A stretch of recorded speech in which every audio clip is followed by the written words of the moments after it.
I really enjoyed A Christmas Melody. There were three reasons I wanted to watch this. One, I love Hallmark Christmas films. Two, I love Lacey Chabert. Three, I love Kathy Najimy.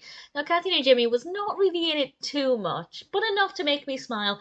And Lacey Chabert was also fantastic. This was released originally in 2015, directed by Mariah Carey, written by Jennifer Nota Shapiro, and alongside Chabert and Najimy, we also have Mariah Carey, who plays a bit of an antagonist, and Brennan Elliott as the classic love interest. We also have Kevin Chamberlin as Thomas, a rather interesting character, and Fina Strazza as Emily, who has a gorgeous singing voice. Emily is Kristin's daughter. Kristin plays by Lacey Chabert, and Kristin's business as a fashion designer has not gone the way she expected. So she decides to move back with Emily to Ohio, and obviously Emily doesn't want to move to Ohio. She doesn't really know her family there. We get to meet Sarah, though, who is her aunt or Kristin's sister, played by Kathy Najimy.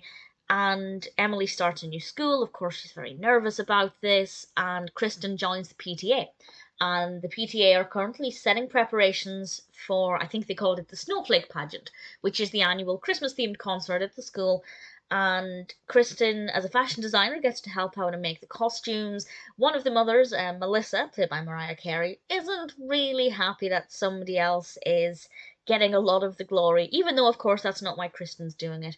And it's all about them settling into their new life, dealing with the problems of being in a new area, or a new area for Emily, and meeting people from their past. And obviously, there's the classic Hallmark Christmas film romantic spark between Kristin and Danny. Danny is somebody she used to know, and I don't so much think it was a will they, won't they, as more a case of how will this develop? I think it was pretty clear what was going to happen, and I really enjoyed it. It's very, very festive. The music is beautiful, and there's an original song that Emily writes, and it's so fun and so catchy and so engaging. And I don't know if anybody's uploaded that song on its own anywhere on the internet, but I would be really happy to add it to my classic Christmas playlist to listen to on its own because it's really good. It's a really quick film, by which I mean it felt quick. It's the classic hour and 20-ish minutes, but it just seemed to go in the blink of an eye because I was having such a good time with it.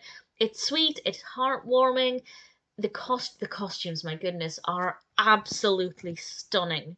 The costume design for the film was actually done by Mary Egan Murphy, and they're just so beautiful and absolutely delightful. As I said, I wish Kathy and Jimmy had been in it a tiny bit more, but at the same time, I don't think they made bad use of the character. I think she was in it when she needed to be. They didn't just inject her into scenes when she wasn't needed. So that's just a personal preference. I actually think the film handled all of the characters really well. I think they got a really great weight. The focus definitely was on Kristin and Emily, and a little bit of Danny as well. It's wonderful. I enjoyed every second of it. It's heartwarming, the music's fabulous, the costumes are gorgeous, the pacing is great, the acting's brilliant, the cast is fabulous. I have no complaints about this, and this is the first Hallmark Christmas film I've watched this year, or at least this side of this year. I might have seen some in January, February, but in the final third of 2023, as we head towards Christmas, I ramp up my Christmas viewing, and this is the first Hallmark film I've watched on my watch list, and it was just a beautiful way to kickstart my Christmas film binge watching. Truly enjoyed it. If you're a fan of Hallmark in general, I think you'll really love it. But if you're just looking for a really good Christmas film, I think A Christmas Melody is a pretty great one to go with.